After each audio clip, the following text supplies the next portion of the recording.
Okay, here we go again, into that digital flea market of dreams, oddities, and sometimes pure, unadulterated nightmares. Craigslist.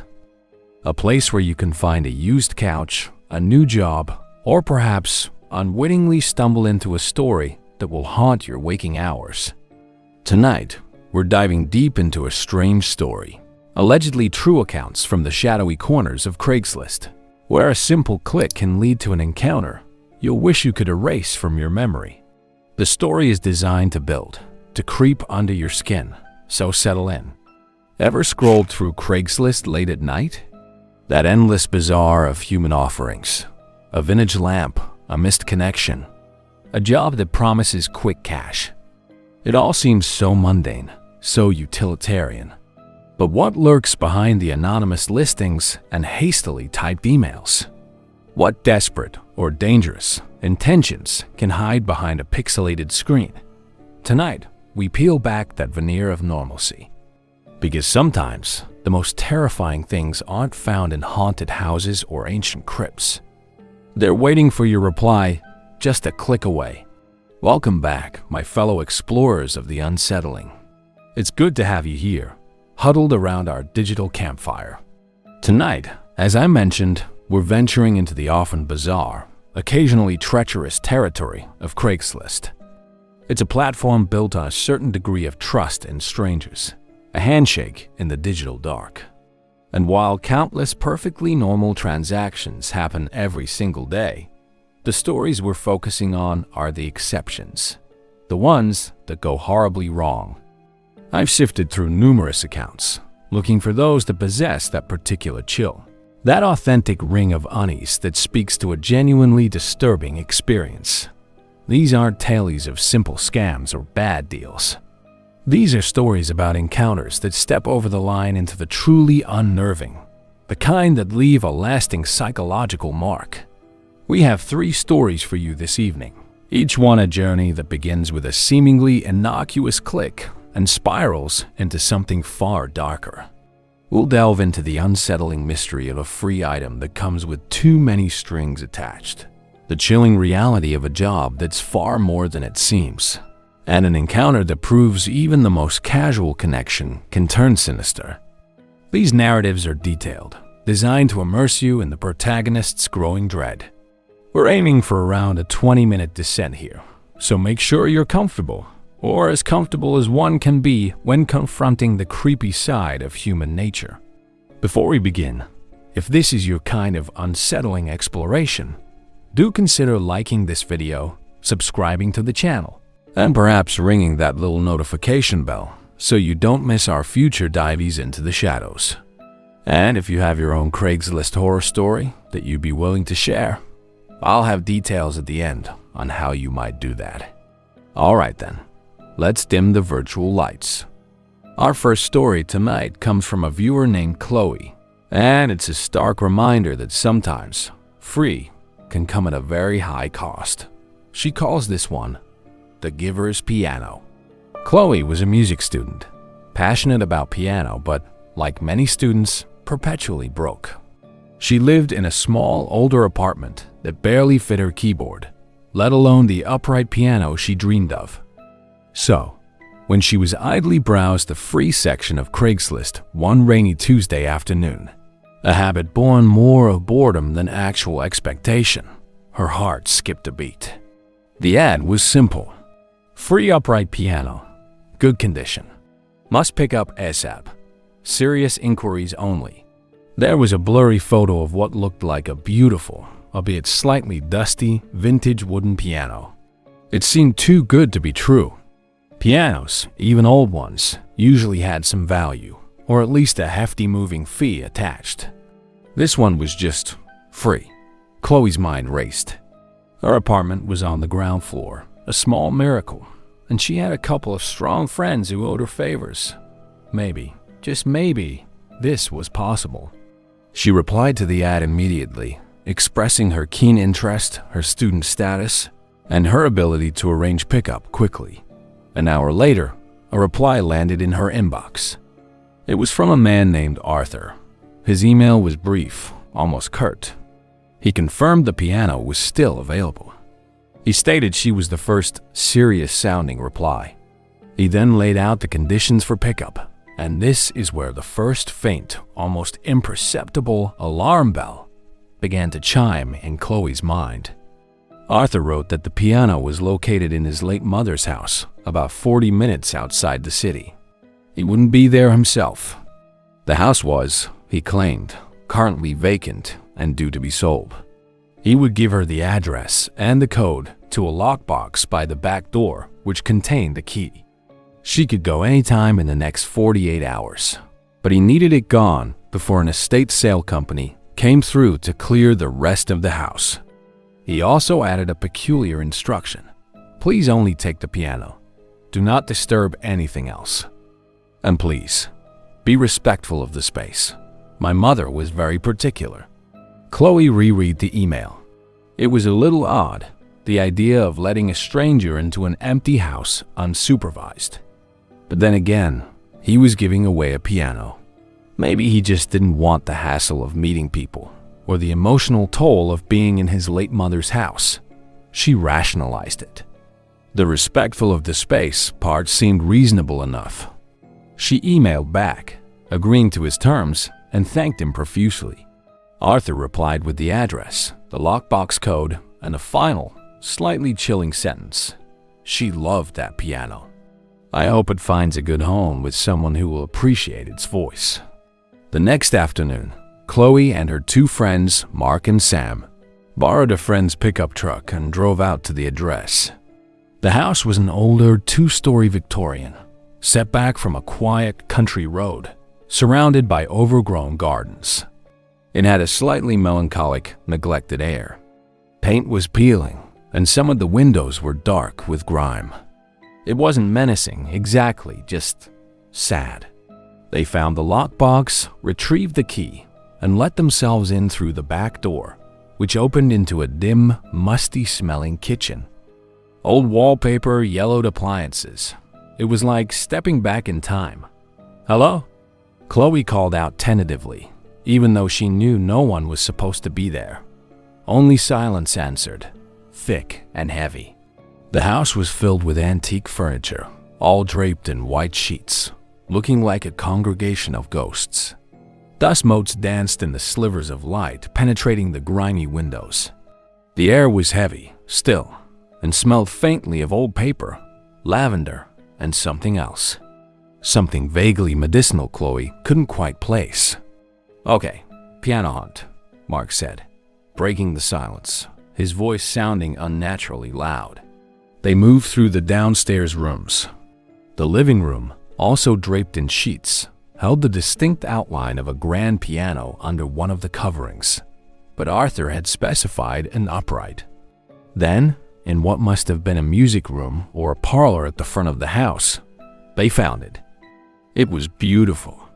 A dark, polished walnut with ornate carvings and yellowed ivory keys. It was dusty, yes, but it exuded an air of old-world elegance. Chloe felt a thrill of excitement.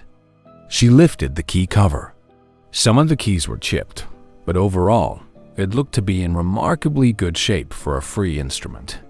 "This is it," she breathed, running a hand over the cool wood. "It's perfect." Mark and Sam, ever practical, started assessing the logistics of moving it. It was heavy, an old beast, but manageable with their combined strength and some old blankets they brought for padding. As they began to maneuver it away from the wall, Chloe noticed something on the floor behind where it had stood. It was a small, old-fashioned lady's handkerchief made of fine linen with delicate lace edging. It was slightly discolored, as if stained. And on it, embroidered in faded blue thread, was a single initial E. For Eleanor, perhaps? Arthur's mother? She picked it up, a strange feeling washing over her. The medicinal smell she'd noticed earlier seemed stronger here, around the piano. She tucked the handkerchief into her pocket, a small, forgotten token. The move was arduous. The piano was heavier than it looked. They grunted and strained, navigating it through the narrow doorways of the old house. As they wrestled it through the front hallway, Chloe's arm brushed against a small side table, nearly knocking over a stack of old leather-bound photo albums. One slid off and fell open on the floor. "Sorry," she muttered, bending to pick it up. Her eyes fell on the open page. It was a black and white photograph of a stern-looking woman with her hair in a severe bun, seated bolt upright at the very piano they were currently struggling with. Her hands were poised over the keys, but her expression was not one of musical joy. It was tight, almost pained. Beside her stood a younger man, presumably Arthur, looking uncomfortable. Chloe quickly closed the album, a shiver tracing its way down her spine. There was an oppressive atmosphere in the house, a weight of unspoken history. Finally, they got the piano onto the truck. As they were securing it, Chloe noticed something else. Tucked into the slightly open seam at the back of the piano, almost invisible, was a small folded piece of yellowed paper. Curious, she gently worked it free. It was a very old newsprint clipping, brittle with age. The headline was small, anodyne, "Local woman recuperating after fall," but the short article below told a more specific story. It detailed how Mrs. Eleanor Ainsworth, the name matched the initial on the handkerchief, had suffered a serious accident, falling down the stairs in her home. It mentioned she was a keen musician. The date on the clipping was nearly 30 years old. Chloe felt a growing unease, a fall, that medicinal smell. The stern, unhappy woman in the photograph. They drove back to the city, the piano safely ensconced in the truck bed. Chloe couldn't shake the feeling of the house, the oppressive sadness, the sense of a story half told. That evening, after her friends had helped her wrestle the piano into her small living room, it dominated the space. But gloriously so, she sat down to play it for the first time. The keys were stiff, some a little out of tune, but the tone was rich, resonant, full of character. She played a few simple melodies, then some more complex classical pieces she was studying. As she played, she began to feel watched, a prickling sensation on the back of her neck. She'd glance around her small apartment. Nothing. Just her books, her lamp, the familiar clutter of her life. But the feeling persisted. She also noticed that the faint medicinal smell, the one from the house, now seemed to emanate subtly from the piano itself. Later that night, she was trying to sleep. Her bedroom was adjacent to the living room. Sometime around 3 a.m., she was jolted awake by a sound. A single, discordant piano chord struck loudly, echoing from the living room. Her heart leaped into her throat. She lay frozen, listening. Silence. Had she dreamt it? It had sounded so real. She crept out of bed, her pulse racing, and peered into the living room. The piano stood silent, bathed in the pale glow of the streetlight filtering through her window. Nothing seemed amiss. She told herself it was her imagination, stress, the unfamiliarity of having such a large old object in her small space. But it happened again the next night. Another chord, this time a low, mournful one, just as she was drifting off to sleep. And this time, it was followed by what sounded like a soft, drawn-out sigh. Chloe was now genuinely scared. The handkerchief, the news clipping, the stern woman, the strange atmosphere of the house, Arthur's odd detachment, his parting words. She loved that piano. Appreciate its voice. A voice. Over the next few days, more strange things occurred. Small objects near the piano would be moved. A pen left on top of it would be on the floor. A sheet of music would be lying beside it, as if it had fallen, though there was no draft. The medicinal smell grew stronger, almost cloying at times. And every night, without fail, she would hear it. A single mournful chord. Sometimes a short, hesitant melody, as if played by an unseen, hesitant hand. Chloe stopped playing the piano. She started to actively avoid it, covering it with a sheet, much like the furniture in Arthur's mother's house. But the sounds didn't stop. If anything, they became more insistent. She started sleeping with headphones on, but she could still feel the vibrations or imagine them. She tried contacting Arthur again, using the email address from which he'd replied. She wanted to ask about his mother, about the piano's history, about the accident. Her email bounced back, address not found. She searched online for his name, for Eleanor Ainsworth, for the address of the house. She found property records indicating the house had indeed recently been sold, but no forwarding information for Arthur. No further details about Eleanor beyond a brief obituary confirming her death a few months prior. Cause of death listed as complications from an old injury. Chloe felt trapped. She had this beautiful, haunted instrument in her tiny apartment. She couldn't afford to move it again, couldn't afford to dispose of it professionally. And who would take a free piano that seemed to come with its own spectral musician? The last straw was when she came home one afternoon to find the lace handkerchief she'd found, the one with the initial E, which she'd left on her dresser in her bedroom, now lying neatly placed on the closed keyboard cover of the piano. And the sheet she'd draped over the piano was partially pulled back, as if someone or something wanted it to be seen, to be played. That night, Chloe didn't even try to sleep in her apartment. She packed a bag and went to a friend's place. The next day, she posted her own ad on Craigslist. Free vintage upright piano. Beautiful instrument. Must pick up ASAP. Ground floor. She didn't mention the sounds, the smells, the oppressive feeling. She just wanted it gone. Within hours, she had a reply. A young man, an artist, was thrilled. He came with a friend and a van that very evening. Chloe didn't stay to watch them move it. She gave them the key, told them to lock up when they were done, and left, walking quickly away, not looking back. She never knew if the new owner experienced anything strange. She never wanted to know. Sometimes, late at night, she thinks she can still hear a faint, mournful piano chord carried on the wind, a ghostly melody from the giver's piano. And she learned, in the hardest way possible, that some free things on Craigslist carry a hidden price too steep to pay.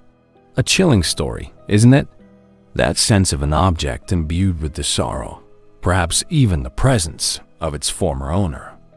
It makes you wonder what energies cling to the things we bring into our homes, especially items with a long and unknown history. Chloe's experience certainly makes me think twice about the allure of a free find. If you've journeyed with us through this entire 20-minute exploration of Craigslist horrors and appreciate this kind of content, please give the video a thumbs up and consider subscribing and hitting that notification bell so you don't miss our next dive into the shadows.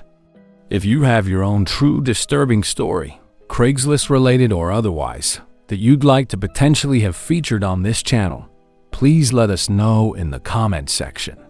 Until next time, stay safe out there, both online and off. Be cautious, be aware, and always, always trust your gut. Good night.